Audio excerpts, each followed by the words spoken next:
Okay, hello everybody. On behalf of the authors, I want to thank the opportunity to be here and to be part of the first 100.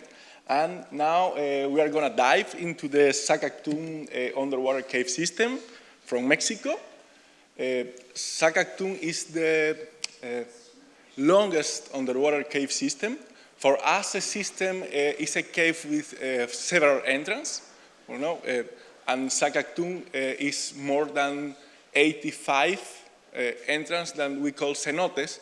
Cenotes is a Mayan word to describe a hole full of water. And, well, we are here in the Yucatan Peninsula in the state of Quintana Roo. It's a really nice touristic place, mainly one of the best attractions for Mexico, and is close related to the cenotes. About the geological context, the Yucatan Peninsula is really big, huge, I need to think. Carbonate platform is, all we have is limestone, then we have a lot of karst. We have a lot of cave and we have a lot of system, but for sure, Actun is the largest. Is what we call a polygenetic cave. That means that there are several processes, one each other, and imprinted one to each other, and during the long time, a really big period of time, the Actun system from time has been an aerial cave, and from time is underwater cave. For this reason, we can see a lot of speleothems. Of course, they formed in the subaerial environment, and now is full of water. The exploration of Actun is still in progress. Several explorers and scientists are making a real huge effort to continue the exploration of these caves. They are really hard to explore because they are a really long passage, and it's like a big maze, and you can lose your line and you can die really, really easy. And the exploration, I need to say that it's for free. There are several people spending their time and their money to explore and mapping this type of caves. And this cave is not only a cave. All the Yucatan Peninsula is close related to the functioning of this type of cave. We have not rivers, superficial rivers, and all the water in the Yucatan Peninsula is in the underground. And in fact, we call this like underground rivers, ríos subterráneos in Spanish. That is maybe it's not the correct word, but everybody thinks that they are like rivers. And all the water in the Yucatan Peninsula is coming from these cenotes. Then if we lost this type of cenotes, we lost the water, and without water, it's impossible to live in a place. And there are some remains of the first settlers of the Yucatan Peninsula and the America. Usually we think that the Yucatan Peninsula is only the Mayan civilization, because there are a lot of movies and it's fascinating culture, but no, we have remains of the first settlers of America, more than 12,000 years ago. And this is the Naya, is a small child who died when these caves were in the subaerial environment. And as you can see, there are a lot of geological, but also anthropological, geoarchaeological, a lot of science, including biology, but hydrogeology, soil science. Then for us, it's not only a cave. As you can see in this picture, it's not only horizontal as we can think usually, because most of the caves from Yucatan Peninsula are mainly in the level of 10, 12 meters below the actual sea level.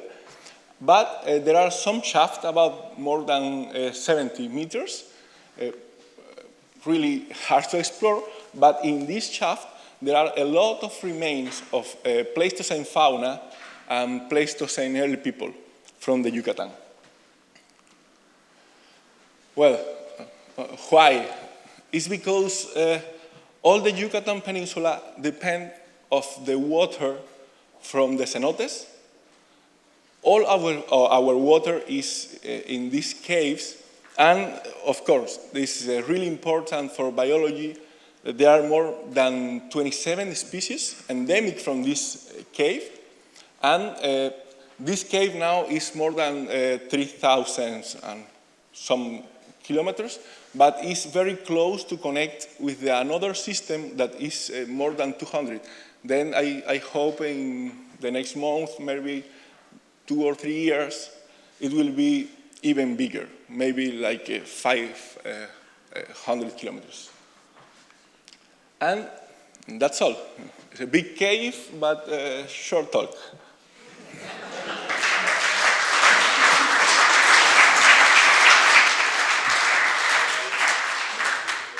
Thank you for your presentation and your enthusiasm. So I think it's really worth to see this cave. And any questions or comments from the audience? Yes, please. Just wait for the microphone, please.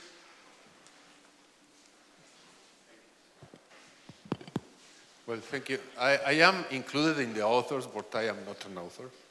But thank you, Rafael, for including me. I was just the facilitator, let's say. But I want to say something about this system. As Rafael said, Quintana Roo, where Cancun is, maybe you have heard about Cancun, is maybe the most important state in terms of economic income to Mexico. So the urban expansion and the lack of land use planning is putting in danger this system. And I really hope, and we do hope, that this designation can contribute to protect the system, especially because in this moment there is a project that is a railroad going around the Yucatan Peninsula. I am not a civil engineer, but I can imagine that building in such conditions may put in danger all the system. And it has happened. And especially because there are not impact studies, previous impact studies. So, and it's also in danger all the archaeological remains that are coming out after the deforestation. So I really do hope that this designation can contribute to raise awareness and to protect this site, beautiful site. Thank you for this very important additional information. I want to talk about this a little bit. The Maya train will pass from this area. It will cut all the Actun system. And I hope the designation of this geosite will contribute for the preservation and to take special, I don't know how to say this in English, special medidas, I don't know. You know, a special attention to the preservation of this really huge cave, because it's not only a cave. All this area depends on the water of this cave, and you can see in pictures, the water is so clear that from time to time you cannot see the water. If you dive in these cenotes, you feel like you are floating, and it's extremely important for us. Water is a really important resource for us. Thank you. Thank you. Well, many questions. Is there a mixture of salt and fresh water in the cave system? Yes, in fact, sorry, I was thinking during all the night about my presentation, but I forget to talk about this. The exceptional preservation of fossils in this cave is because we have the halocline, is the interface between the fresh water, full of plenty of oxygen, but in the lower part we have a salt water that is anoxic. Then every fossil that is here is in this part of the anoxic part, the preservation is really, really amazing.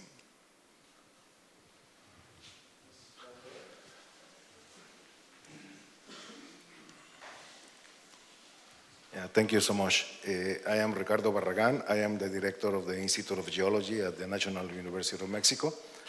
And as Jose Luis said, Rafael explained it very well. This is a magnificent geological site in southeast Mexico.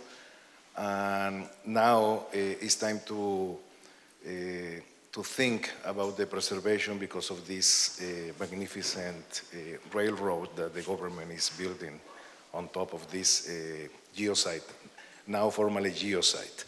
And I just want to say that besides the geological beauty of this site, as Rafael pointed out, is a reservoir of a lot of cultural and paleontological vestiges of the area.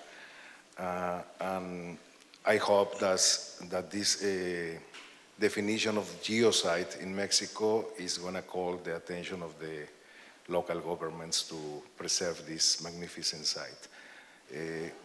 This is just a data that when the government planned to build this railroad on top of these formations, we warned them about the underground beauties that are to be preserved. So thank you very much for the attention and the invitation to present this beautiful geosite. Thank you so much.